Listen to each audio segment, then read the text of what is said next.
E aí, como você está? Quando Daniel falou a Nabucodonosor sobre Deus, sobre o que aconteceria com o sonho dele, ele até reconheceu. Ele já tinha visto outras coisas que Deus tinha feito, mas mesmo assim ele resolveu adorar outros deuses e achar que Deus seria somente mais um Deus e não o Deus acima de todas as coisas. E aí eu trago para quando a gente está conturbado, a gente está desesperado, a gente está com medo, a gente geralmente esquece de falar com Deus verdadeiro, a gente procura outros deuses, amigos, marido, filho, pai, mãe.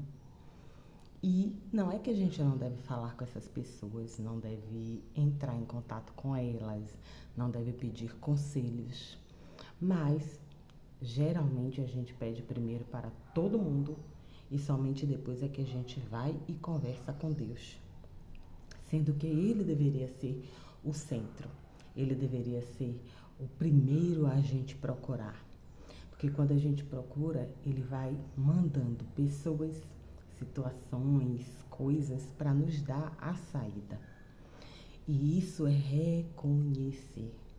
Muitas vezes a gente diz que tem fé em Deus, mas a gente verdadeiramente não o reconhece como Deus na nossa vida.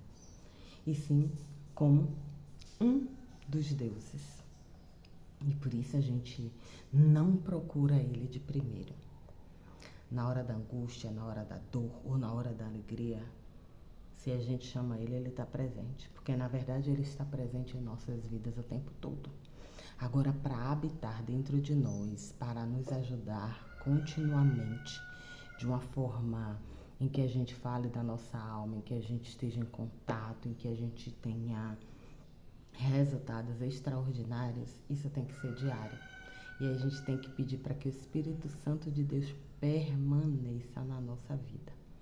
Nabucodonosor teve ideia, teve provas, teve pessoas, teve situações que provaram quem era Deus, o poder de Deus, a soberania de Deus, a onisciência.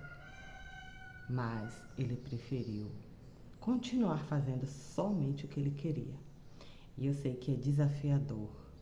Quando a gente entrega a nossa vida a Deus, quando a gente quer verdadeiramente que Ele tome conta, que Ele direcione, nós vamos abrir mão de coisas. Algumas, o próprio Espírito Santo dele vai nos convencer sem precisar nos quebrar, sem precisar que a gente sinta tanta dor.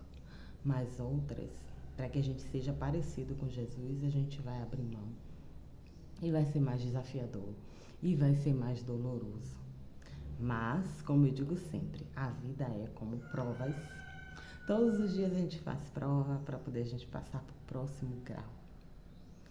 E Nabucodonosor não queria abrir mão do poder da glória que o próprio Deus tinha dado a ele. Ele queria estar no centro. Ele queria ser visto, homenageado, idolatrado, desejado.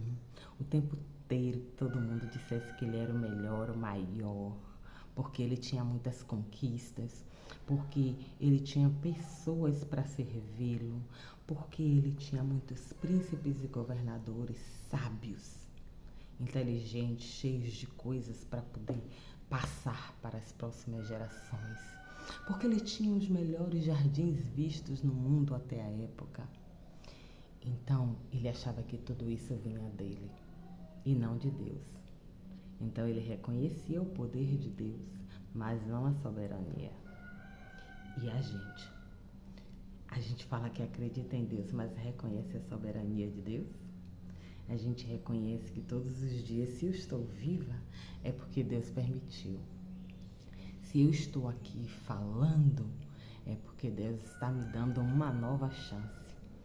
E o que eu tenho feito com isso? Eu tenho me encontrado com Ele todos os dias, eu tenho parado para deixar o silêncio dele falar comigo. E você? O que tem feito com as oportunidades diárias que Deus tem te deixado? Olhando mais para o redor, que é o que o mundo faz olhando mais para o interior, que é o que Deus faz.